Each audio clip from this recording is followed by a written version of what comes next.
அன்பும் ஆன்மீகமும் நிறைந்த சிவபக்தர்களே, வருகிற மார்ச் 1ஆம் தேதி வரை இருக்கும் வளர்பிறை திரையோதசி பிரதோஷம் என்பது சாதாரண நாள் அல்ல.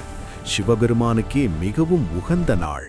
நம் வாழ்க்கையின் திசையை மாற்றக்கூடிய அரிய ஆன்மீக வாய்ப்பாக புராணங்கள் கூறும் புனித தருணம்.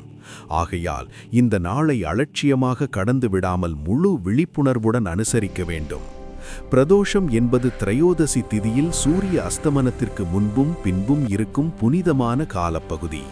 அந்த நேரத்தில் சிவபெருமான் ஆனந்த தாண்டவ நிலையில் இருந்து பக்தர்களின் வேண்டுதல்களை எளிதாக ஏற்றுக்கொள்வார் என்று நம்பப்படுகிறது. குறிப்பாக வளர்பிறை காலத்தில் வரும் பிரதோஷம் வளர்ச்சி, முன்னேற்றம், தடைகள் நீக்கம், புதிய தொடக்கம் ஆகியவற்றை குறிக்கிறது. அன்று அதிகாலை பிரம்ம முகூர்த்தத்தில், அதாவது சுமார் காலை 4 மணி முதல் 5:30 மணி வரை எழுந்து சுத்தமாக குளித்து மனதை அமைதிப்படுத்தி சிவபெருமானின் மகிமைகளை புகழும் சிவபுராணம் நூலை பக்தியுடன் பாராயணம் செய்ய வேண்டும். அந்த வாசிப்பு வெறும் படிப்பாக இல்லாமல் சிவன் கருணை வடிவம், பாவங்களை எரிக்கும் அக்னி, பக்தனை ஒருபோதும் கைவிடாத தந்தை என்ற உணர்வோடு இருக்க வேண்டும். அன்று விரதம் இருப்பது மிக முக்கியம். விரதம் என்பது உணவு தவிர்ப்பது மட்டுமல்ல, தீய சிந்தனைகளை விலக்குவது, கோபத்தை கட்டுப்படுத்துவது, யாரையும் புண்படுத்தாதிருப்பது, பொய் பேசாதிருப்பது, மனதை கட்டுப்படுத்துவது ஆகியவற்றையும் உள்ளடக்கியது. முடிந்தவரை நாள் முழுவதும் உண்ணாவிரதம் இருந்து முடியாவிட்டால் பழம், பால் போன்ற எளிய சத்துணவை மட்டும் எடுத்துக்கொள்ளலாம். ஆனால் அன்றைய தினம் அசைவ உணவு மற்றும் மதுபானம் முற்றிலும் தவிர்க்கப்பட வேண்டும். மாலை 4 மணி முதல் 6 மணி வரை இருக்கும் பிரதோஷ நேரம் மிகவும் சக்தி வாய்ந்தது. வீட்டில் சிவலிங்கம் இருந்தால் மஞ்சள், பால், சுத்தமான நீர் கொண்டு ஓம் சிவாய நமக மந்திரத்தை 108 முறை கூறி அபிஷேகம் செய்ய வேண்டும். அந்த 108 முறை மந்திரம் உச்சரிப்பது மனதின் அலைச்சல்களை அடக்கி உள்ளார்ந்த அமைதியை தரும். அபிஷேகத்தின் போது ஒவ்வொரு மந்திரமும் உங்கள் கர்ம பிணைப்புகளை கரைத்து விடுகிறது என்ற நம்பிக்கையுடன் செய்ய வேண்டும். வீட்டில் லிங்கம் இல்லாதவர்கள் அருகிலுள்ள சிவன் கோயிலுக்கு சென்று பிரதோஷ வழிபாட்டில் கலந்து கொண்டு தீபாராதனை தரிசனம் செய்து நந்திக்கு முன் நமஸ்காரம் செய்து சிவபெருமானை மனதார தியானிக்க வேண்டும். அந்த சில நிமிட ஆழமான தியானமே வாழ்க்கையில் பெரிய மாற்றத்தை உருவாக்கக்கூடியது. குறிப்பாக இந்த வளர்பிறை பிரதோஷத்தில் அன்னதானம் செய்வது மிகப்பெரிய தர்மமாக கருதப்படுகிறது.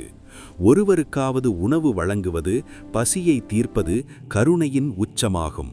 புராண ரீதியாக அன்னதானம் பாவங்களை நீக்கி தோஷங்களை அகற்றி குடும்பத்தில் அமைதி, தொழிலில் முன்னேற்றம், திருமணத்தடை நீக்கம், உடல்நல மேம்பாடு போன்ற பல நன்மைகளை தரும் என்று கூறப்படுகிறது. ஆகையால் உங்களால் முடிந்த அளவுக்கு அன்று ஒருவருக்கோ பலருக்கோ உணவு வழங்குங்கள். அன்றைய தினம் சண்டை, குரோதம், கடுமையான சொற்கள், பிறரை குறை கூறுதல் ஆகியவற்றை தவிர்த்து அமைதி, மௌனம், தியானம் ஆகியவற்றில் நேரத்தை செலவிடுங்கள். இந்த ஒரு நாள் முழுமையான சுத்தமான சிந்தனையுடன் கழிந்தால் அது உங்கள் மனதில் புதிய ஒளியை ஏற்றும். பிரதோஷ வழிபாட்டை ஒரு நாளுக்கு மட்டும் செய்துவிடாமல் அனைத்து பிரதோஷத்தன்றும் தொடர்ந்து செய்து வருவது மிக முக்கியம். தொடர்ச்சியான பக்தி சிவனருளை உறுதியாக ஈர்க்கும். வாழ்க்கையின் ஏற்ற தாழ்வுகளில் மன வலிமையை தரும். நீங்கள் உண்மையான சிவன் பக்தராக இருந்தால் இந்த வீடியோக்கு ஒரு லைக் கொடுத்து இந்த சேனலை சப்ஸ்கிரைப் செஞ்சு இந்த புனிதமான தகவலை மற்றவர்களுக்கும் பகிர்ந்து அவர்கள் வாழ்க்கையிலும் ஆன்மீக ஒளி பரவ உதவுங்கள். ஒரு நல்ல விஷயம் பலரிடம் சென்றால் பல குடும்பங்கள் முன்னேறும்.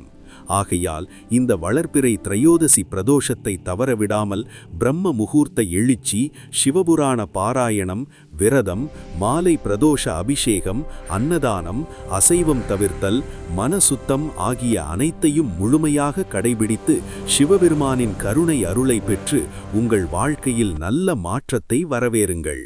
ஓம் நம சிவாய. ஓம் நம சிவாய. ஓம் நம சிவாய.